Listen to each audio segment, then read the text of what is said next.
नमस्कार। बहुत बहुत स्वागत है आप सभी लोगों का। लगभग आधे से ज्यादा दिसंबर समाप्त हो चुका है और आपके प्रीलिम्स की जो डेट है वो अब धीरे धीरे नजदीक आ रही है। 26 मई 2024 आपके यूपीएससी प्रीलिम्स की तारीख है और उस डेट को अब तकरीबन 150 से 160 दिन के आसपास बचे हैं। तो जो भी विद्यार्थी यूपीएससी की तैयारी कर रहे हैं, जो शुरू कर रहे हैं या जो पहले से करते आ रहे हैं, जिन्होंने एक दो अटेम्प्ट दे दिया है लेकिन किसी कारण वजह प्रीलिम्स नहीं हो पाया है, मतलब जो भी अभ्यर्थी इस बार प्रीलिम्स का एग्जाम दे रहे हैं उनके लिए 150 दिन के आसपास बचे हैं और इन 150 दिनों में उनके लिए क्या बेहतरीन एक स्ट्रेटजी हो सकती है, इस मुद्दे पे हम लोग बात करेंगे। तो देखें, अगर हम इस मुद्दे पे अगर इस तरीके से डिस्कस करें, इस तरीके से अगर हम बात करें, तो जैसा कि मैंने बताया कि आपके प्रीलिम्स एग्जाम के लिए तकरीबन 150 दिन बचे हैं। यानी कि अगर हम देखें तो ये दिसंबर चल रहा है और ये दिसंबर भी तकरीबन आधा समाप्त हो गया है और मई में 26 मई को आपका एग्जाम है और दिसंबर भी तकरीबन आधा समाप्त हो चुका है।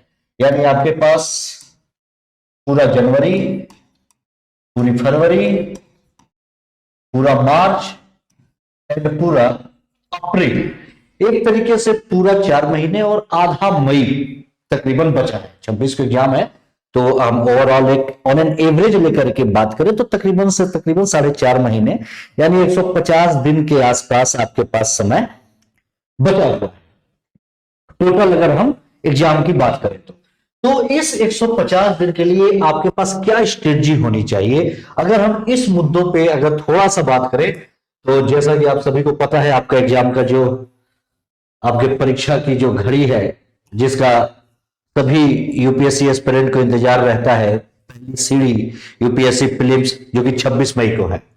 उसके बाद देखो, अगर हम थोड़ा सा आपके उस पर बात करें तो जो भी विद्यार्थी यूपीएससी के एग्जाम देता है तो सबसे पहली बात कि उसको उसका सिलेबस हमेशा पता होना चाहिए, चाहे वो प्रीलिम्स हो या मेंस हो। अगर आपको सिलेबस पता है तो आप बहुत ही आसानी से इस एग्जाम को क्रैक कर सकते हैं। सिलेबस के बाद आपको पता होना चाहिए कि क्या आपको पढ़ना है। बस सिलेबस पता रहेगा तभी तो आपको पता रहेगा ना कि आपको क्या पढ़ना है। उसके बाद अगर हम देखें तो अगर आप प्रीलिम्स के लिए बेसिकली अगर तैयारी कर रहे हैं तो प्रीवियस ईयर के क्वेश्चन पेपर्स, मतलब तकरीबन 10 इयर्स के तो मिनिमम होने ही चाहिए, मतलब मैक्सिमम आप 10 इयर्स का, मिनिमम नहीं, मैक्सिमम आप 10 ईयर, लेकिन मिनिमम अगर आप बात करें तो मिनिमम 5 साल के पेपर से तो आपको गो थ्रू होना पड़ेगा, उन्हें आपको सॉल्व करना पड़ेगा। इससे आपको क्या पता चलेगा कि यूपीएससी कैसे क्वेश्चंस फ्रेम्ड करती है, कैसे क्वेश्चंस यूपीएससी बनाती है, यूपीएससी का बेसिकली ट्रेंड क्या है। ये एक तरीका है। हम लोग आगे बात करेंगे कि आपको कैसे किस किस विषय पे कितना फोकस करना चाहिए, लेकिन ये एक तरीका है कि पहले तो आपको सिलेबस पता होना चाहिए। सिलेबस पता होगा तो आपको है कि आपको क्या पढ़ना है।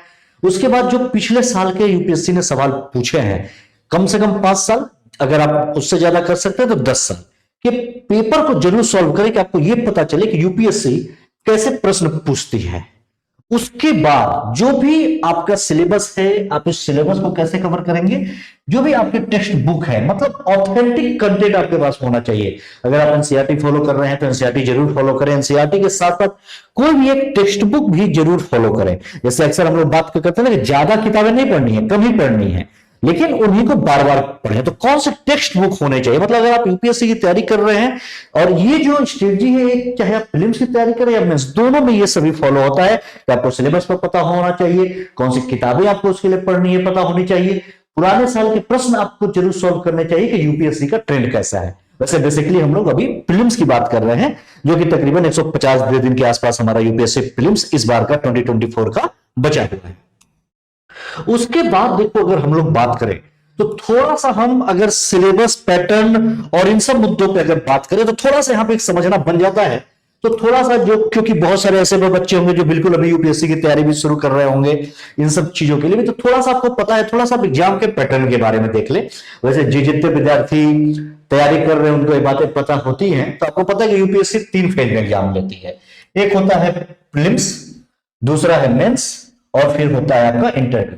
प्रीलिम्स क्वालिफाई करने के बाद आप मेंस लिखेंगे, प्रीलिम्स आपका ऑब्जेक्टिव होता है, मेंस सब्जेक्टिव होता है, और उसके बाद फिर आप इंटरव्यू देते हैं।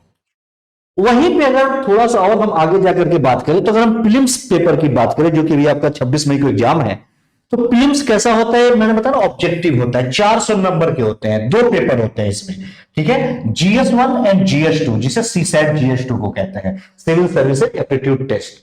ये दोनों जो पेपर होते हैं, इनमें से एक पेपर यानी फर्स्ट पेपर और सेकंड दोनों 200 नंबर के होते हैं। मतलब GS फर्स्ट पेपर भी आपका 200 नंबर का होगा और GS सेकंड पेपर भी आपका 200 नंबर का होगा। ये जो सेकंड पेपर है CSAT, ये आपका क्वालिफाइंग होता है, यानी कि आपको 200 नंबर में से 66 नंबर यानी 33% मार्क्स लाने ही लाने हैं। अगर आप इतना मार्क्स CSAT में नहीं ला पाएंगे तो आप पूरे प्रीलिम्स एग्जाम में फेल हो जाएंगे। और अगर आप इसमें पास हो जाते हैं तो आप प्रीलिम्स फिर भी नहीं, क्योंकि आपका जो मेरिट है वो मेरिट आपका जो बनेगा वो किससे बनेगा, GS से। जो आपका कट ऑफ आएगा, जो मेरिट बनेगा वो तय होता है GS फर्स्ट पेपर से। तो ये ध्यान में रखिएगा, ये तरीका है प्रीलिम्स का। अगर आप जब प्रीलिम्स क्वालिफाई कर लेंगे तो आप मेंस देंगे। थोड़ा सा बस हम लोग बात करेंगे यहाँ पे, मेंस जो होता है वो सब्जेक्टिव होता है, उसमें आपको आंसर राइटिंग करना पड़ता है, तकरीबन 1750 नंबर का जो आपका मेंस है वो 1750 अंक का होता है, मार्क्स का होता है 1750 नंबर का। अगर इसमें बेसिकली आप देख लो तो एक ऐसे का पेपर होगा, निबंध का 250 का, GS के आपके 4 पेपर होते हैं। GS में आप देख सकते हैं GS 1 2 3 4 250 के चारों होते हैं, यानी 1000 नंबर का आपका GS हो जाएगा, 250 नंबर का आपका में निबंध हो जाएगा। उसके बाद एक ऑप्शनल पेपर होता है कि कोई भी एक वैकल्पिक विषय जो विद्यार्थी अपने मर्जी से ले सकता है, वो भी 500 नंबर का होता है। इसके 2 पेपर होंगे, फर्स्ट और सेकंड, 250 के। ये टोटल आपका मेंस होता है, और यही जो होता है टोटल जोड़ करके ये 1750 नंबर का होता है। उसके बाद इसमें लैंग्वेज के भी पेपर होते हैं। लैंग्वेज के 2 पेपर होंगे, एक आपका होगा इंग्लिश लैंग्वेज और एक होगा हिंदी लैंग्वेज, या हमारी 8वीं अनुसूची में जो भी भाषाएं हैं उन भाषाओं में से कोई भी लैंग्वेज। ये भी आपका 3300 अंक का होगा। इंग्लिश भी होगा 300 का, और हिंदी लेते हैं या और भी जो लैंग्वेज लेते हैं ये भी आपका होगा 300 नंबर का। ये भी दोनों भी मेंस में क्वालिफाइंग है, यानी इन 300 नंबर में से आपको 75 मार्क्स यानी कि 25% मार्क्स लाने होंगे। यानी दोनों में आप 25% यानी 75 नंबर दोनों में लाएंगे, तब आप मेंस क्वालिफाई करेंगे। अगर आप इनमें फेल हो गए लैंग्वेज पेपर में, तो आपका ये मेंस की कॉपियां ही चेक में नहीं होंगी, आप मेंस में फेल हैं। जिस तरीके से प्रीलिम्स में CSAT में फेल हो गए तो प्रीलिम्स फेल, उसी तरह अगर मेंस में आप लैंग्वेज पेपर में फेल हो गए तो मेंस फेल। इनका नंबर यहां पर नहीं जुड़ता, जिस तरीके से CSAT का नंबर प्रीलिम्स में नहीं जुड़ता। यानी इसमें जो मार्क्स जुड़ेंगे वो केवल आपके एसए के, GS के चारों पेपर के और ऑप्शनल के, यानी टोटल जो आपका मेंस होगा 1750 नंबर का होगा। उसके बाद अगर हम बात करें तो जब आप मेंस क्वालिफाई कर लेंगे तब आप इंटरव्यू देंगे, साक्षात्कार, जो कि 275 नंबर का आपका इंटरव्यू होता है। मेंस और इंटरव्यू के नंबर जोड़े जाते हैं, यानी जो 1750 नंबर का मेंस है ये, और प्लस 275, यानी जो आपका टोटल मार्क्स है यूपीएससी का फाइनल वो 225 नंबर का होता है। अब 225 नंबर में आप जितना नंबर पाते हो, जितने मार्क्स आपके आते हैं, और यूपीएससी ने जितनी सीटें निकाली हैं उस आधार पर मेरिट बनता है, और उसके बाद रैंक डिसाइड होती है। ठीक है, तो ये तो ओवरऑल पूरा एक प्रोसेस हो गया आपके एग्जाम का।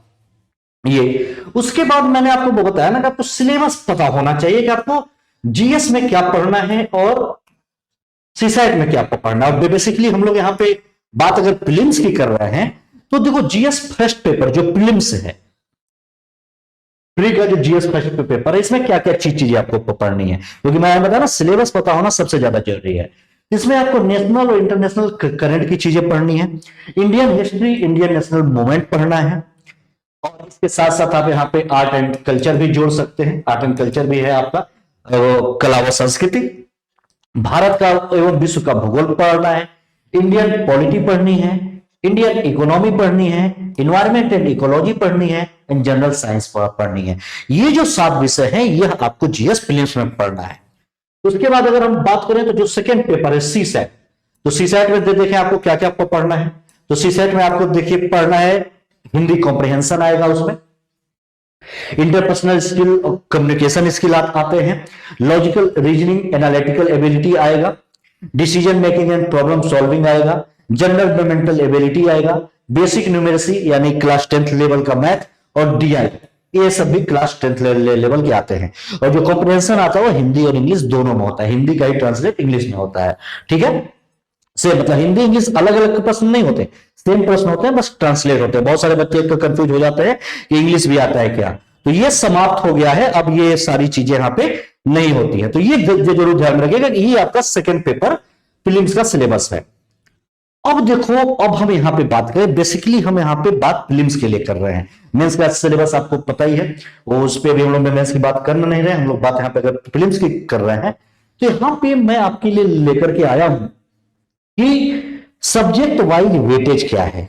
पिछले 7-8 सालों में अगर हम बात करें, हम 2015 से लेकर के 2023 तक बात करें कि यूपीएससी ने किस किस विषय से कितने प्रश्न पूछे हैं, अगर आपको यह पता है, देखो इसलिए मैं कहता हूं ना, एनालाइज करना बहुत जरूरी है।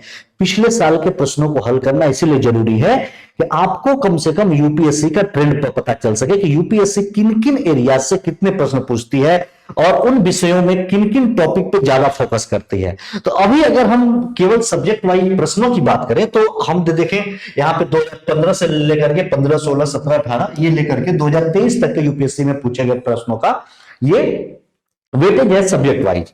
अगर देखो 2015 में बात करें तो एंशिएंट हिस्ट्री से 1 प्रश्न आया है, आर्ट एंड कल्चर से 3 आए हैं, मिडाइवल से 4 आए हैं और मॉडर्न हिस्ट्री से 8 आए हैं। यदि ओवरऑल आप 2015 में देखो तो 3, 1, 4, 4, 8, 8, 16, यानी टोटल 2015 में हिस्ट्री से केवल 16 प्रश्न आए हैं। मतलब आप इसमें कल्चर, एंशिएंट, मिडाइवल, मॉडर्न सभी इंक्लूड कर ले तो कंप्लीट हिस्ट्री से तकरीबन 16 प्रश्न, ज्योग्राफी से भी 16 प्रश्न, Indian polity 12, economy 14, environment ecology 13, science and technology 11, IR schemes और जो भी मिसलेनियस करंट वगैरह की चीजें हैं इनको मिला के 18। ऐसे ही आप ओवरऑल हर ईयर का अगर आप आकलन करें तो हिस्ट्री में देखिए 16 में, एंशिएंट में 2, आर्ट एंड कल्चर में 4, मिडाइवल में 4, मॉडर्न में 6, यानी 6, 4, 10, 4, 14, 2, 16 प्रश्न तकरीबन 2016 में भी हिस्ट्री में आए हैं। और ज्योग्राफी एंड एग्रीकल्चर को मिला करके 8 प्रश्न हैं, इंडियन पॉलिटी 7 है, economy 14, environment 16, science and technology 12, IR schemes मतलब इंटरनेशनल रिलेशंस हो गए, योजनाएं हो गई और भी कुछ मिसलेनियस जैसे अवार्ड्स वगैरह हो गए, इन सब चीजों को मिला करके तकरीबन 2016 में देखिए 27 प्रश्न आए हैं। वैसे 17 की बात करें तो हिस्ट्री को मिला करके टोटल आपका हो गया 7, 8, 9, 6, 14 यहां पे प्रश्न आए हैं और 14 प्रश्न केवल हिस्ट्री से हैं। उसके बाद आप ज्योग्राफी और एग्रीकल्चर 8, पॉलिटी 22, 12, 14, 11, 18, मतलब ओवरऑल देखिए लगभग यही एवरेज है। अगर यही आप एवरेज पीडीएफ अभी आपको हम जो हम लोग का टेलीग्राम ग्रुप है गुरुज आश्रम का, उसका लिंक डिस्क्रिप्शन में आप वहां पे देख लेंगे, वहां से में मिल जाएगा। ये अगर हम ओवरऑल अभी लास्ट 3 इयर्स की बात करें, अगर इन्हीं एवरेज को हम देखते हैं, आप एवरेज में मिला लेंगे, लास्ट 3 इयर्स को देखें 2021, 22, 23, क्योंकि कम से कम 4 से 5 सालों का 7 सालों का आपको एनालाइज करना होगा। तो अगर हम देखें 2021 में देखिए एंशिएंट से 4 प्रश्न आए हैं, कल्चर से 5 आए हैं, मिडाइवल से 4 आए हैं और मॉडर्न से 7 आए हैं। वहीं पे आप देखो तो 4, 4, 8, 5, 13, 7, 20 प्रश्न 2021 में केवल और केवल ओवरऑल हिस्ट्री से आए हैं। वहीं पे ज्योग्राफी एंड एग्रीकल्चर 13 है, इंडियन पॉलिटी 17 है, इकोनॉमी 14 है, इन्वायरमेंट 16 है, साइंस एंड टेक्नोलॉजी 13 है और आईआर मिसलेनियस मिलाकर 7 है। 22 में बात करें तो एंशिएंट से 2, कल्चर से 4, मिडाइवल से 6 और मॉडर्न हिस्ट्री से 4, यानी 6, 4, 10, 4, 14, 2, 16 प्रश्न 2022 में भी ओवरऑल हिस्ट्री से है।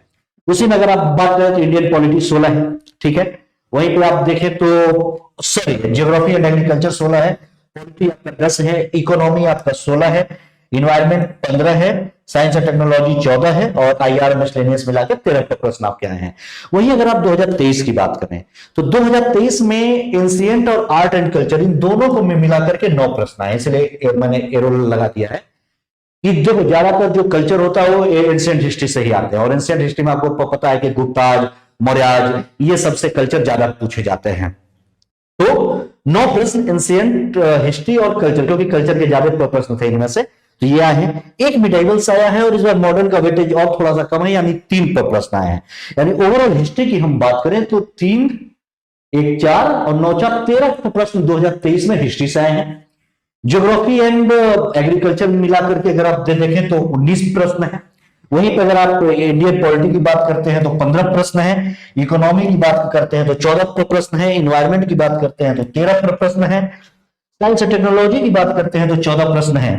और आईआर, मिसलेनियस वगैरह स्कीम्स अवार्ड्स मिलाकर के 12 प्रश्न है। ये ओवरऑल इतने सालों का विवरण है जो यूपीएससी प्रश्न पूछती है। अब इसमें आपने क्या देखा, आपने देखा कि ये, और हिस्ट्री का हर बार देखिए लगभग उतना ही वेटेज है, यानी कि ओवरऑल 15 से 20, ये सभी प्रश्न का एवरेज। अब आप इस बार देखो हिस्ट्री का थोड़ा सा कम है, जैसे मॉडर्न का 3 प्रश्न है। तो कभी आप ये सोच के ये मत सोचना कि यूपीएससी मॉडर्न के 3 प्रश्न पूछी है तो इस बार भी 3 4 ही पूछेगी, ऐसा नहीं है। यूपीएससी का कोई फिक्स नहीं है कि यूपीएससी कितने प्रश्न पूछती है, इसीलिए पिछले 7-8 सालों को एनालाइज करना होता है और ओवरऑल एक एवरेज में मिला करके काम करना होता है कि किस किस तरीके से यूपीएससी प्रश्न पूछती है और किन एरिया से प्रश्न पूछती है। तो ये पूरा आपका, तो ये सब्जेक्ट वाइज यहां पे आपका एनालिसिस हो गया। अगर हम थोड़ा सा यहां पे और बात करें तो देखो आपको बेसिकली क्या है ना कि यहां पे आपको इस तरीके से काम करना होगा, जैसे कि अगर आप देखें तो अब आप किस किस विषय पे ज्यादा फोकस करें। तो विषय पे आप अब फोकस करने की बात करें तो वैसे फोकस तो आपको सब पे करना है, सभी विषय आपके इंपॉर्टेंट है।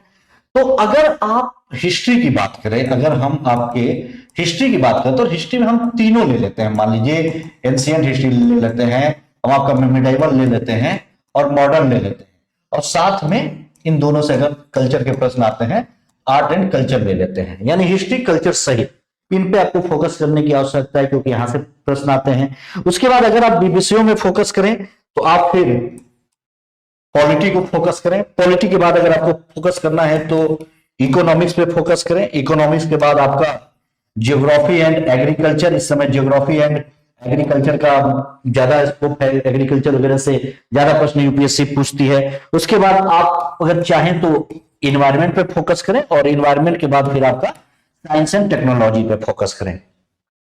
इस तरीके से आपको विषयों को फोकस करना होगा, और आपको यहां पे पता है कि अगर आप इनको इस तरीके से फोकस करेंगे तो ये सब जो भी विषय है ये सब आपका करंट से जुड़ा हुआ है। बहुत सारे विषय, जैसे आप इकोनॉमिक्स है, ज्योग्राफी एग्रीकल्चर के कुछ चीजें हैं, environment, science and technology, in fact Indian polity भी, इसमें से बहुत सारी चीजें आपकी करंट से जो जुड़ी हैं। आपको इनके साथ साथ करंट को लेकर के चलना होगा। करंट को आपको अलग से बहुत कुछ पढ़ने की जरूरत नहीं है, अगर आप ये पढ़ेंगे तो इस तरीके से सारी चीजें आपको यहां पे साथ में कवर होते हुए चलेंगी।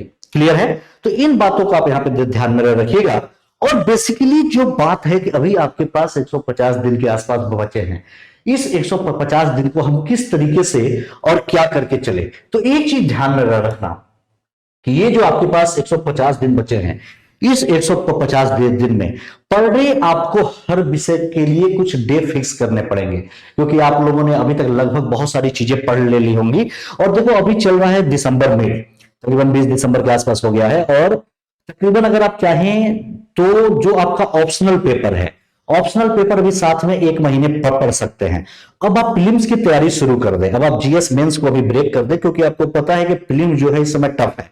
आपको जीएस मेंस की तैयारी रोक करके प्रीलिम से फोकस करना होगा। हाँ, लेकिन ऑप्शनल पेपर आप चाहें तो तकरीबन 1 महीने यानी 15 जनवरी तक आप इसके साथ में लेकर के चल सकते हैं। लेकिन 15 जनवरी के बाद, मतलब बहुत इच्छा है आपकी ऑप्शनल आपका अगर तैयार नहीं, आपने लेट से ऑप्शनल को पढ़ना शुरू किया है तो आप ऐसा कर सकते हैं, नहीं तो फिर आप उसे रोक लेंगे।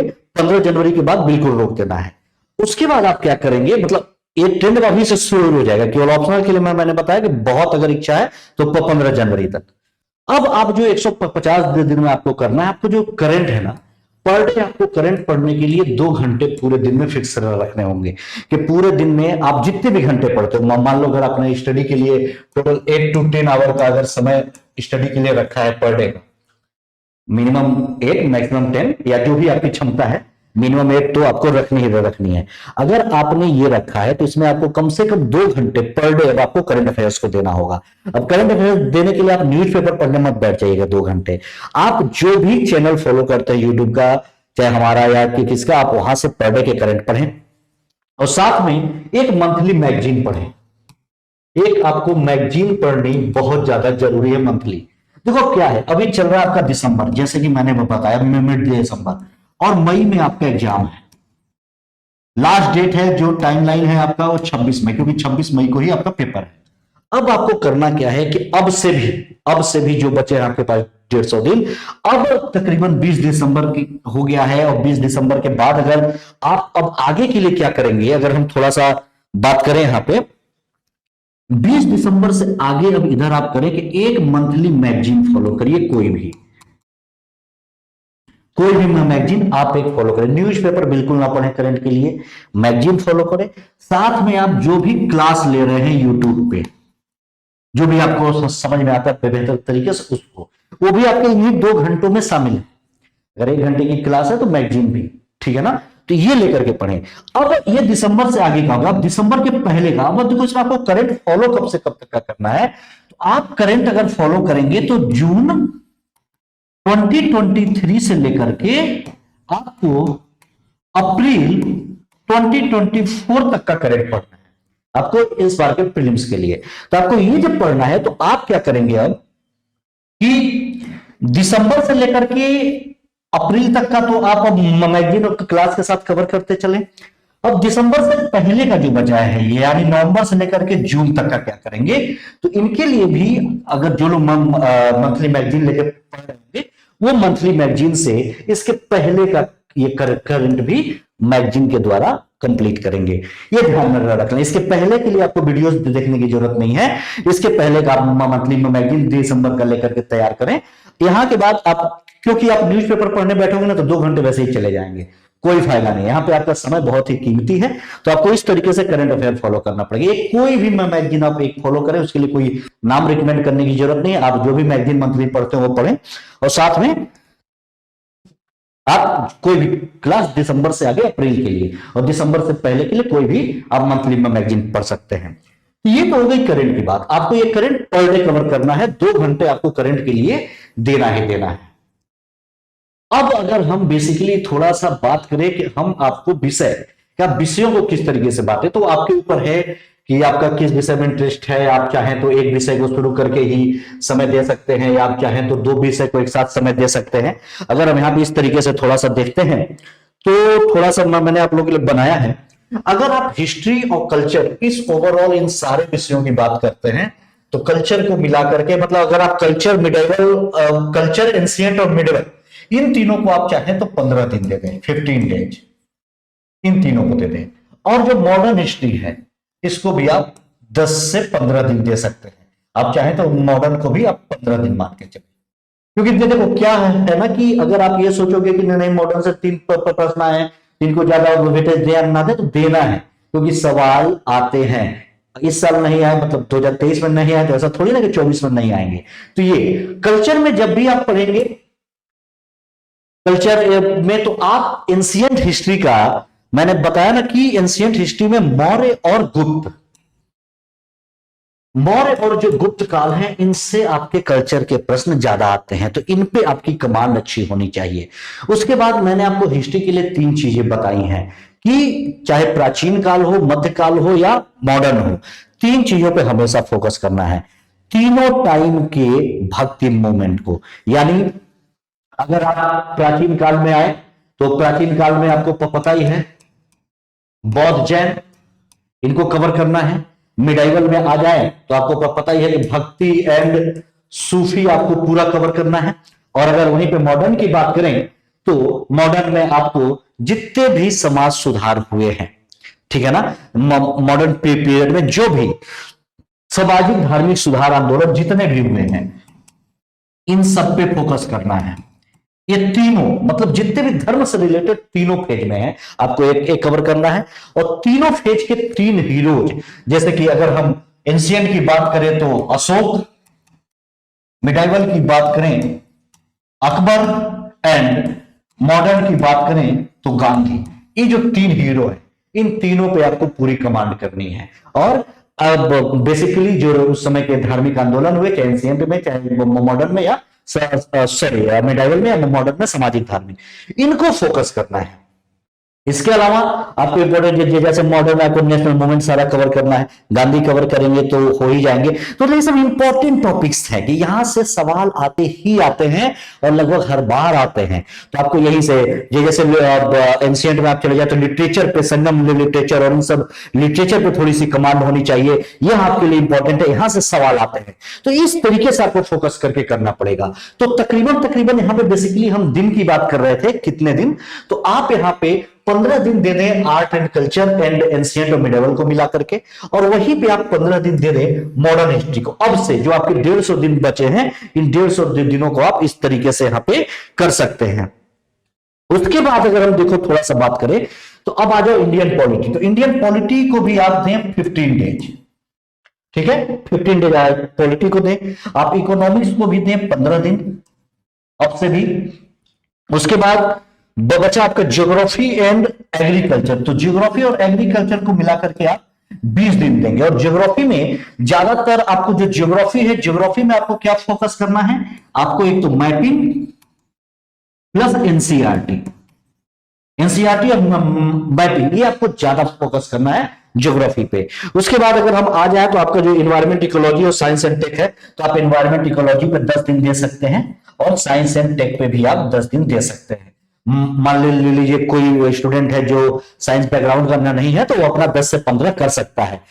ये जो डे है कोई फिक्स नहीं है, क्योंकि देखो आपके पास अभी 150 दिन है। अब जैसे मान लो 15 एंशिएंट मिडिवल का हो गया, 15 मॉडर्न का 30 दिन, 15 पॉलिटी, 15 इकोनॉमिक्स 7 दिन, यानी एक महीने यहां हो गए, और 20, 30, 40, यानी तकरीबन आपका 60, 40, ये आपका 100 दिन का ये पूरा डेटा हो गया। आपको 100 दिन में इतना फिर से कवर करना है और फिर से आपको पढ़ना ही पढ़ना है। अब इन 100 दिन में आपको 2-4-5 दिन ऊपर में नीचे जिन विषयों में हो सकता है। और इस 100 दिन के बाद फिर आपके पास बचेंगे लगभग 50 दिन, 50 से 60 दिन ऑन एन एवरेज, आप 50 मान के चलो।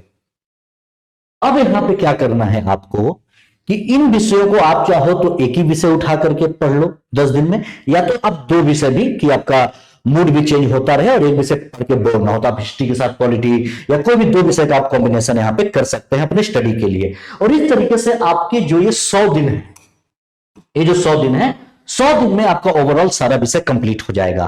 और इसके साथ साथ आपको मैंने बताया ना जो करंट है, एक करंट आपको पर डे 2 घंटे देने हैं, साथ में करंट। तो ये जो IR, मिसलेनियस, अवार्ड, स्कीम्स या इन सब विषयों से जो जुड़े हुए करंट अफेयर्स हैं, वो आपका साथ साथ में यहां पे तैयार होते जाएगा 100 दिन अगर आप 2-2 घंटे करंट देंगे। और जैसे बताया वैसे ही पढ़ना है। दिसंबर से आगे के करंट आप जो भी क्लास का वीडियो देख रहे हो और कोई एक मैगजीन, और पीछे का जो है वो मैगजीन से आप कवर कर ले, क्योंकि जून 2023 से लेकर के अप्रैल 2024 तक का आपको करंट अफेयर्स यहां पे कवर करना ही पड़ेगा। अब अगर इसके बाद हम बात करें, ये सारी चीजें होगी। अब बचे 50 दिन। उस 50 दिन में आपको क्या करना है, तो उस 50 दिन में आपको एक बार रिवीजन, 25 दिन में एक टारगेट बनाना होगा कि पूरे विषय का आप रिवीजन करें और साथ में पुराने साल के प्रश्नों को भी सॉल्व करें। प्रश्न तो आपको यहां से भी साथ में सॉल्व करते जाना है। प्रश्न हो गए, टेस्ट सीरीज हो गए, जो आप जो अगर कोई टेस्ट सीरीज ज्वाइन किए हैं वो, और पुराने 10 साल के प्रश्न, तो साथ साथ में आपको सॉल्व भी करना है, लेकिन विषय कंप्लीट होने के बाद। ये नहीं कि आज ये पढ़ लिया तो ये, कम से कम एक विषय एक बार आप पढ़ लिए तो उसके जुड़े हुए, या आप चाहे तो टॉपिक वाइज भी कर सकते हैं कि अगर मान लो आपने मॉडर्न का सामाजिक धार्मिक सुधार आंदोलन कंप्लीट कर लिया तो आप उससे जुड़े हुए सवाल भी जितने सॉल्व कर सकते हैं तो कर सकते हैं। पॉलिटी का हो गया, प्रेसिडेंट पढ़ लिया तो प्रेसिडेंट से जुड़े हुए कर सकते हैं, वो आप अपनी सुविधा अनुसार बांट सकते हैं। ये तो बाकी की जो 50 दिन है, इनमें 25 दिन आपको रिवीजन रखना पड़ेगा कि आप कम से कम एक बार रिवीजन कर लो सारे विषयों के। फिर जो बाकी के 25 दिन है वो 25 दिन भी आपको रिवीजन ही रखना पड़ेगा, साथ में क्वेश्चन सॉल्व करते हुए। तो बाकी के जो 50 दिन है, 25-25 दिन का स्लॉट इन विषयों के साथ ऐसे ही 2 दिन, 3 दिन, 4 दिन का बना करके आपको क्विक रिवीजन के साथ साथ क्या करना होगा, आपको क्वेश्चन सॉल्व करने होंगे, आपको इसी दौरान अपने शॉर्ट नोट्स बनाने होंगे। अगर आप बनाने में सक्षम हैं, आप समझ गए हैं कि कौन कौन से इंपॉर्टेंट पॉइंट हैं, तो वो बना ले। तो आप जब एग्जाम देने के लिए जब आप रास्ते में होंगे जाएंगे, तो उस समय आप उसको पलट करके एक बार सरसरी निगाह से देख सकते हैं। तो देखो ओवरऑल मैंने बताया ना, कोई बहुत बड़ा तामझाम नहीं है, वही चीजें हैं, आपको एक स्मार्ट तरीके से इसे फॉलो करना होगा। ये आप करने के बाद फिर क्या करेंगे, यहाँ पे ये सब सारी चीजें हैं। अब आपको ज्यादातर ना देखो प्रैक्टिस करने की जरूरत है, और प्रैक्टिस में बेसिकली आपको देखो क्या है कि सॉरी ये देखो प्रैक्टिस कि knowledge gained by reading it put to test in the limited period time. जो आप नॉलेज गेन कर रहे हो इसको आप कैसे देखोगे, तो लिमिटेड पीरियड टाइम में टेस्ट दे देकर के। इसीलिए मैं होता ना टेस्ट सीरीज या क्वेश्चन पेपर जो आप सॉल्व करें, ये प्रैक्टिस बहुत ज्यादा जरूरी है, क्योंकि अभी जो माहौल आपको मिलेगा उस टाइम को मैनेज करने का, वो आप एग्जामिनेशन हॉल में मैनेज कर पाओगे। इसलिए साथ में प्रैक्टिस बहुत जरूरी। मैं अक्सर कहता हूं ना प्रैक्टिस प्रैक्टिस प्रैक्टिस, और यही प्रैक्टिस आपको आगे ले जाएगी। और क्या है कि टाइम, एनवायरमेंट, इन सब का माहौल आपको प्रैक्टिस से मिलेगा। एग्जामिनेशन हॉल जैसी फीलिंग आएगी टेस्ट सीरीज वगैरह देने से। आप टेस्ट सीरीज ऑनलाइन दो ऑफलाइन दो आपकी मर्जी है, किसी भी तरीके से दो, फिक्स टाइम से आप दे करके दो। देखो लिखा ना test series join online offline, मतलब कि आपको इवेल्युएट करना पड़ेगा आपके अपने हर टॉपिक को। कि आप देखो इसी से आपको पता चलेगा कि आपके किस विषय का कौन सा टॉपिक कमजोर है और कौन सा बढ़िया है, मतलब किस पे आपको बार बार रिवीजन करने की आवश्यकता है, किस टॉपिक को आपको ज्यादा मजबूत करना है, वो आपको इसी तरीके से पता चलेगा। तो इसलिए जो 150 दिन का समय बचा है उसको आप गंवाए ना नहीं, आप इसको इस तरीके से जरूर फोकस करके आगे बढ़े इस बार के प्रीलिम्स एग्जाम के पॉइंट ऑफ व्यू से, अगर आपको क्लियर करना है तो। उसके बाद तो बहुत सारी चीजें हैं कि जो आपको करना चाहिए इन 150 दिनों के भीतर। तो ये सब सारी चीजें आप यहां से इस तरीके से देख सकते हो कि ओवरऑल अगर आप इस तरीके से करोगे तो यहां पे चीजें हो जाएंगी। तो देखो क्या कह रहा है कि टेस्ट सीरीज आप ज्वाइन कर लें ऑनलाइन ऑफलाइन, जैसे पिछले 10 साल के क्वेश्चन पेपर जरूर सॉल्व करें। वो बुक्स आती है बहुत सारे पब्लिकेशन की, जो पुराने साल के उसमें क्वेश्चन पेपर होते हैं, एक्सप्लेनेशन के साथ होते हैं, क्योंकि आप उसको पढ़ोगे तो एक क्वेश्चन के साथ एक्सप्लेनेशन दिया है तो एक दो और फैक्ट्स आपके तैयार हो जाएंगे। सब्जेक्ट वाइज आप चाहें तो मॉक टेस्ट दे सकते हैं, हिस्ट्री पॉलिटी ऐसे ऐसे आप प्रश्नों को सॉल्व करें। आप चाहे तो ज्योग्राफी हिस्ट्री वही इस तरीके से आप चाहे तो चार्ट अपना डिसाइड करके अपना टेस्ट दे सकते हैं। तो वो ये जरूरी है ये करना। एक मंथ पहले आपको केवल रिवीजन करना है, फिर से दोबारा उन पेपर को सॉल्व करना है। जो 50 दिन बचे, अभी तो आप 100 दिन पढ़ने के साथ टेस्ट दोगे ही, बाकी 50 दिन जो बचे, उन 50 दिन में जो आप रिवीजन करोगे 25-25 दिन के 2 स्लॉट, उन 25-25 दिन का जो स्लॉट है लगभग ऑन एन एवरेज 1 महीने का ही है, उन स्लॉट्स को आप क्या करोगे, रिवीजन करोगे। तो इन बातों को ध्यान में रखना। इसके बाद आप देखोगे मैप बेस्ड आप क्वेश्चन, जो ज्योग्राफी है वो मैप बेस्ड क्वेश्चन आते हैं, उनको आपको करने की जरूरत है। ये सब आप ऐसा करो, तकरीबन 5000 से ज्यादा क्वेश्चन सॉल्व करने पे आप फोकस करो, यह आपके लिए ज्यादा इंपॉर्टेंट है। ठीक है ना, मतलब कुल मिला जुला के अब आपको अपना 80 से 100% देना होगा अगर आपको प्रीलिम्स एग्जाम क्वालिफाई करना है तो इन सब बातों को जरूर ध्यान में रखिए, और यही आपको प्रीलिम्स क्वालिफाई कराएगा।